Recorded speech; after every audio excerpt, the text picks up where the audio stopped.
ole ka channel viewer zong ten zawain chi bei vek ule vonne hian phone muang lutuk te le phone heng kan han ti ang hau kha achhan kan an tar lang don ani le ma sabera chuan phone heng kan an tiang hau hi phone hlui to wang te alo ni ve theya maro chu i application man awang kan I phone te po kha alo muangin alo heng ve thei ani application man awanga phone muang chan te kana seidon ani wala ma sabera chuan application te kan han download ta atira file antenna na seri ti kan download ta kan download lim chuan 50 MB lo ni ta se I man raya ka seri ka I man sat chuan 50 MB ka 60 MB 70 MB a chho ve de theini ti ka kan create angaya chuan ka seri ta file chia ang catch file ang ho kha I pe thin tur ani ti chuan I pe thin khan ka seri ta file zong kha abawin chevek don tin ani chuang lova file tu lo ang chau kha I pe mei chau don ani ole em sabara chuan kan man tlang lon ber WhatsApp ti fai dan kanan endona tin WhatsApp pa data lo tam lu tuk khan phone te kha alo tirita phone heng kan han tiang ho kha alo thleng pha thuin ani ole ma sabara chuan WhatsApp pa kan lu tanga chuan heta hian chuan settings then data and storage usage akan lut le anga ti chuan hi a in calculate me ka file man hau on calculate zawa 41.6 MB WhatsApp in alo mang mek ani he WhatsApp file size ba ka hian achhan chu hey group rang kanom ta group rang thalak te le text ho hian data alo nei ve zel ta khang awang khan WhatsApp ka lo rit ta WhatsApp alo rit chuan phone kha alo tim muang ta ni chuan heng ang ho hi kan clear thin tur ani clear dan chu ta heng kan lu tanga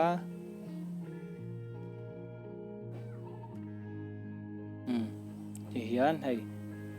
text somnga le paria to ma contact pathum photo pasari alom ta tin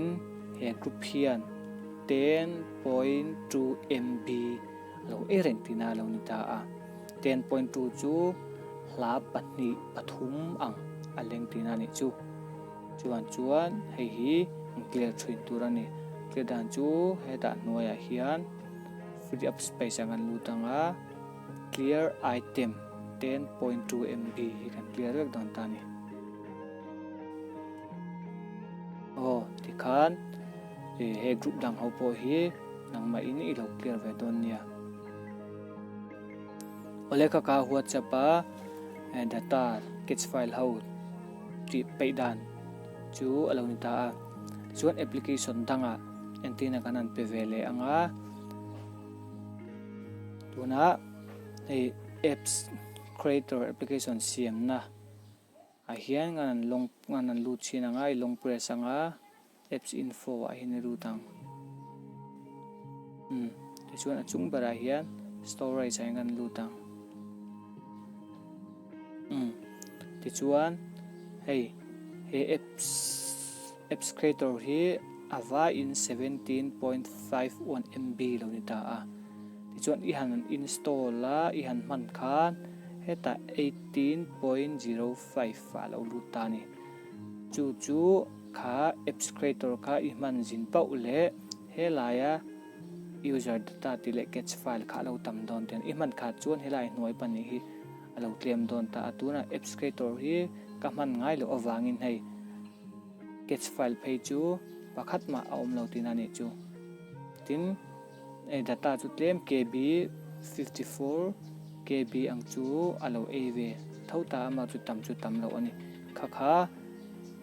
application ni man zina phei chuan catch file hi kan lu le lok nga catch file a hian 10 MB te 678 thengkha alom te ani application ni man thana pe chuan tin share ri tang te YouTube anga te chuan e kha kan clear thin tur ani he ta hnuaiah hian ran lu tanga clear all data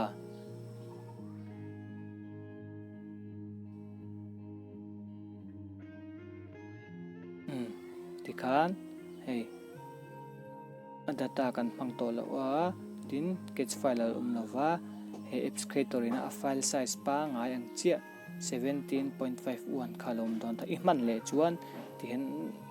data kan man le catch file kha alo pung zel don tin ani chu kating khan application dang dang te po hi i pe thin don nia i lo pe thin lo chuan i application manaka alo rit zel application ni mang tam phe chuan e phone kha alo tim muangin alo ti henganga tin i phone alo hlui to le phe chuanin engwange ni le iti mi don ani kha phone muang kan ti le phone heng kanan ti ang hau chu alo ni ta khang ho wang khan khang kan soi tak te kha thil harani lawa online ti pongai lawa offline ti vek theya kha khanang ma in lo ti vela amai choni phone kha lo jang sut don ani ole ka video te try tin chuan men live sakin men comment sak vela om hle ang tin ka channel hi la subscribe lo ni chuan thengin me loin men sak phal sak ve turin ka ngai na che